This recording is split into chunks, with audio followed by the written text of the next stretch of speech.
en berne, une sorte de mai 68 de droite qui pourrait succéder à la manifestation qui aura lieu le 5 mai prochain, à laquelle s'associe dans un autre registre Mélenchon. Est-ce que vous avez l'impression que le pouvoir que vous représentez n'est pas en train de sérieusement vaciller ?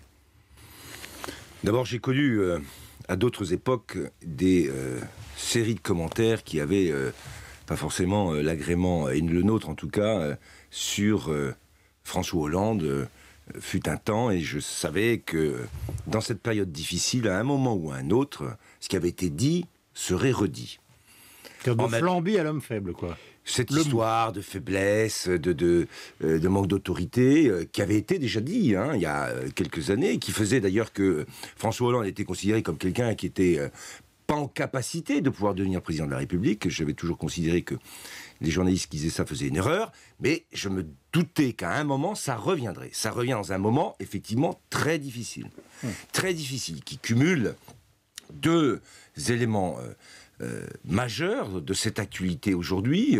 Le fait que la crise qui avait été anticipée, personne ne peut nier que dans la campagne présidentielle, François Hollande n'ait pas fait des propositions qui faisaient fi de la situation économique, mais en même temps, la dureté et la longueur de cette crise, et le fait que, même en Europe, tous les pays révisent aujourd'hui leur niveau de croissance à la baisse, malheureusement, nous met dans une situation où l'effort qui a été demandé est un effort qui va demander encore un peu plus de temps, et la difficulté est grande.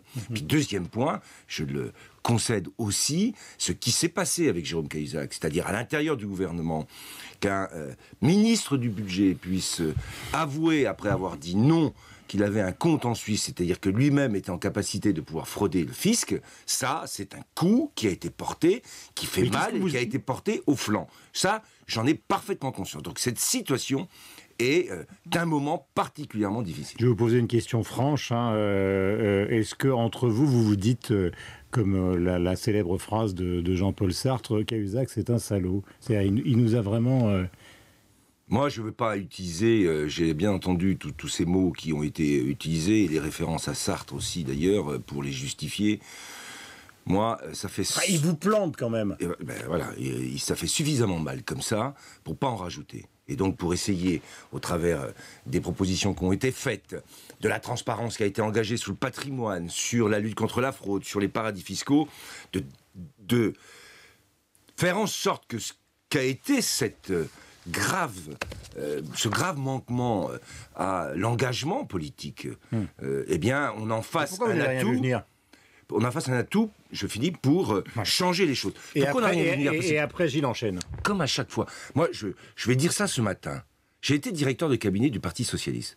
Dans des moments où, vous vous en souvenez, les bagarres internes, les courants existaient. Si vous saviez le nombre de courriers qu'on recevait pour dénoncer le camarade qui avait telle et telle activité, tel et tel patrimoine, pour jouer dans ce jeu-là, on n'a jamais rentré dans ce jeu-là. Parce que sur les dénonciations, les rumeurs, et même des bouts de papier, on a toujours considéré, et c'est ce qu'on faisait à l'époque, renvoyer en disant, mais allez donc le donner à la justice ou à la police. C'est pas à nous d'utiliser ce genre d'argument pour faire de la politique. Ensuite, dernier point, parce que j'ai beaucoup d'impatience. Et rapidement, ce que je constate, c'est qu'à partir du moment où ça a été révélé, que les enquêtes ont été ouvertes, il s'est passé 2 mois et demi, 3 mois. Et en 2 mois et demi, 3 mois, Jérôme Cahuzac est sorti du gouvernement et a avoué. Gilles. Alors, vous avez cité 2 problèmes pour François Hollande, la crise et, on va dire, l'affaire Cahuzac. Est-ce qu'il n'y en a pas un troisième qui est en train de surgir ? C'est quand même un souci entre l'exécutif et les élus. On voit quand même Claude Barton a pris quand même des prises de position quand même assez nettes, assez clivées, assez tranchées sur la publicité du patrimoine. On se souvient aussi, et ça va venir bientôt, l'affaire du cumul des mandats. Est-ce que là, il n'y a pas aussi un souci entre l'exécutif, c'est-à-dire entre François Hollande et les élus de gauche, qui commencent un peu à percevoir ? Ensuite, on parlera du mariage aussi. Oui, bien sûr. Sur la question du cumul, les choses maintenant sont claires. Il y aura une loi. Moi, j'avais toujours dit, je n'ai jamais été dans ceux qui ont été faire monter les salles, hurler tous les militants sur le cumul des mandats, parce que je savais qu'il y avait un tout petit souci, c'est qu'on passe pas d'un système où il y a une histoire avec des personnalités politiques qui sont implantées à une autre histoire qui s'écrit. Le cumul des mandats, c'est un processus qui a été engagé sous Jospin et qu'il faut poursuivre. La loi sera votée. On poursuit dans cette voie. Alors, publicité du patrimoine. Alors, publicité du patrimoine. Pour les parlementaires. Alors là, moi, je pense que, vu ce qui s'est passé, on voit, l'attente, la montée, le patrimoine, la journée du patrimoine. En plus, on a eu droit à tout. Tout le monde regarde. C'est sur un site. 1 million ou 2 millions de visiteurs sur le site de Matignon. Et puis, 2-3 jours après, une fois que tout ça a été publié, la transparence est là. Chacun peut vérifier. Il y aura une autorité qui, derrière, va investiguer pour savoir ce qui a été dit est vrai, parce que c'est ça qui est le problème. Au fond, c'est celui-là. Mais la transparence, c'est la manière de dire, écoutez, arrêtez d'aller chercher des raisons de détester ou de refuser de donner confiance aux élus ailleurs que dans la vérité qui sera celle de ces chiffres, de ces patrimoines qui vont être livrés. Et je trouve que Claude Barthelone, dans cette histoire, fait une erreur. Cette transparence, je le dis, un jour ou deux après, bon ben voilà, chacun a pu regarder, il y a des ministres qui sont avec un patrimoine important, d'autres avec un patrimoine moyen, d'autres avec un patrimoine un peu moins important. Oui. On n'est pas à plaindre, personne n'est à plaindre, il y a même des patrimoines qui sont importants, mais ça n'empêche pas un gouvernement ou des ministres d'avoir un engagement et des convictions. Est-ce qu'il n'y a pas un quatrième problème, c'est quand même cette affaire du mariage. Vous devez compter les jours avant mardi prochain, non? Je pense que... il faut passer à autre chose.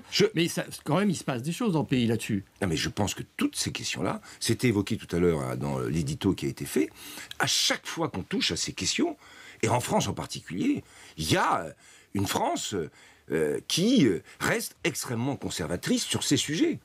Et j'ai dit conservatrice au nom du fait qu'elle veut conserver sur les droits des droits anciens et qu'elle ne veut pas bouger. Et à chaque étape qu'a franchi notre pays, c'était évoqué sur l'avortement. Rappelez-vous ce qu'ont été les débats. Sur la question du Pacs. Rappelez-vous la manière dont ça s'est passé. Et là, sur la question du mariage. Alors que je regardais quand même à l'époque ce qui s'est passé en Espagne, qui est pourtant aussi un pays catholique où il y a des conservateurs, il y a eu des grandes manifestations. 1 500 000 personnes. Oui, 1 500 000 personnes, il y a eu. Aussi, il ne faut pas non plus. Mais il y a une dureté, une radicalisation qui est liée aussi à une part des Français. L'histoire de France est marquée aussi par un combat entre les progressistes et une vraie France vous voulez dire que cette conservatrice. Cette France-là, elle a tort? C'est ça que vous êtes un peu en train de dire? Cette France-là a des convictions profondes qui remontent à l'histoire, au catholicisme. On voit bien la position qu'a pris Monseigneur 23, qui rentre dans le débat pour pas l'apaiser. Il y va jusqu'au bout. Donc la sœur fut un temps aînée de l'Église, eh bien il y en a qui se chargent de le rappeler. Donc moi, j'ai parfaitement conscience de ça. Alors c'est vrai qu'il y a un moment où il faut passer à autre chose. Voilà, il faut passer à autre chose. Il y a eu un débat, les arguments ont été avancés, mais je pense que maintenant, il faut adopter cette loi, et c'était dit d'ailleurs tout à l'heure. Moi, j'ai rencontré des catholiques sur le marché du Mans dimanche. Je leur ai dit, écoutez, là, c'est comme pour le patrimoine. Tout le monde est extrêmement crispé, extrêmement tendu. Mais j'ai dit, une fois que ça sera fait, ça n'enlève rien au couple hétérosexuel. Rien. C'est un progrès qui est fait, un droit qui est donné à d'autres couples, et puis ça va s'apaiser, et je le sais, la droite d'ailleurs n'ose pas le dire, mais elle ne reviendra pas sur cette loi. Ce matin dans les Échos, Jean-Marc Ayrault tend la main au chef d'entreprise. Il y a beaucoup de choses qu'on pourrait dire, mais est-ce que justement, pour être dans le droit fil de ce que disait Gilles, l'un des problèmes aussi posés par François Hollande, c'est la fameuse phrase « j'aime pas les riches », c'est la taxe à 75%, c'est des prévisions économiques qui sont contredites tous les jours par les experts, par Bruxelles, par le FMI, et on en revient à la question de l'incompétence. C'est-à-dire pourquoi avoir mené cette campagne, pourquoi défendre des projets en matière de croissance qui sont totalement irréalistes. Donc on se dit, finalement, il est incompétent. Il y a, dans la situation que vous évoquez, un choix stratégique qui est fait pour sortir la France de la crise dans laquelle on est. On essaie d'aller assez vite parce qu'il faut qu'on termine sur l'agriculture avec... C'est 2 points. C'est comment je réduis des déficits budgétaires pour éviter que l'endettement passe la barre des 100% du PIB. Parce que c'était la ligne sur laquelle nous étions quand nous sommes arrivés avec Sarkozy. Premier point, donc il faut réduire, effort à faire, sans tuer la croissance. Et deuxième élément, comment je prépare la croissance de demain, ou comment je prépare la France à la sortie de crise, c'est l'investissement. C'est ce qu'a dit le Premier ministre. Et là-dessus, il faut qu'on soit plus fort dans l'expression qui va être la nôtre. L'investissement, la capacité qu'on a à développer des nouvelles lignes, des nouvelles techniques, des nouvelles usines, des nouvelles productions, à assurer la mutation énergétique de la France, c'est un enjeu de création d'emplois et de croissance. C'est ça qu'il faut Et dans votre assurer. secteur, justement, Gilles Leclerc. pour retrouver cette croissance, qu'est-ce que vous pouvez faire? Alors moi, j'ai lancé enfin, déjà... vous lancez des tables rondes, mais parce que en fait, Ouais, le secteur souffre. Oui, le Bah, secteur le souffre. lait, la filière Ouais. porcine, Alors, par exemple. Alors, comment vous faites exemple précis pour vous préciser. Là, le grand enjeu sur la méthanisation. Le plan EMMA, énergie, méthane, autonomie, azote. J'ai commencé à mettre en place un plan pour développer cette méthanisation, ce biogaz, cette énergie renouvelable. Et l'utiliser en même temps pour faire en sorte que ce qui est aujourd'hui un problème, l'azote organique, lié en particulier à l'élevage, devienne une matière première pour faire de l'énergie et derrière du fertilisant azoté. Voilà le plan que je viens de lancer. J'étais dans la région Midi-Pyrénées il y a une semaine et la région va investir, écoutez-moi bien, dans ce plan, 700 millions d'euros. Je faisais le calcul, si toutes les régions faisaient ça, multiplié par 22, c'est 14 c'est milliards. pas pour demain, hein, c'est pour dans longtemps. C'est dans 2-3 ans. Sauf que, dès qu'on commence un processus où s'enclenche une dynamique, eh bien c'est de l'emploi, c'est de la création. Et cette dynamique, c'est une mutation de l'agriculture, la mutation aussi des déchets aujourd'hui qui posent problème, en azote qui va être utile pour l'agriculture. C'est un vrai plan global. Donc je vous donne concrètement, objectif 2 à 3 milliards d'investissements d'ici 3 ans. Et passer de 90 méthaniseurs aujourd'hui, c'est rien du tout, à 1000. Merci Stéphane Le Foll d'être venu ce matin. Je rappelle que vous êtes ministre de l'Agriculture, donc du gouvernement de Jean-Marc Ayrault. Bonne journée à vous. Merci à vous. Gilles, on se retrouve évidemment demain. Et c'est dans un instant le rappel des titres avec Béatrice Mouhidine, puis la revue de presse dans son intégralité.